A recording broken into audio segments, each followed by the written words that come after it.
Bathroom যাতে বুঝা যায়। হ্যাঁ যাই ওকে যাবো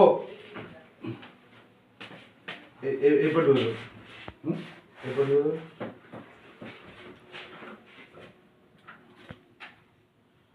ওকে যাই রোল অ্যাকশন।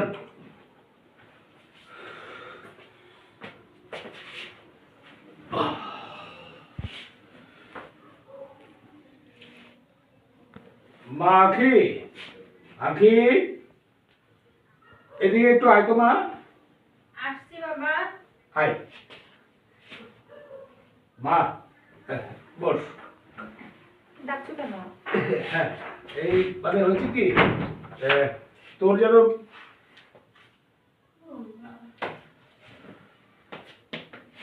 আমার তো লেট তো হলো আমি বললাম যে অ্যাকশন বড় সংসার তুমিও বাড়ি যাও আমার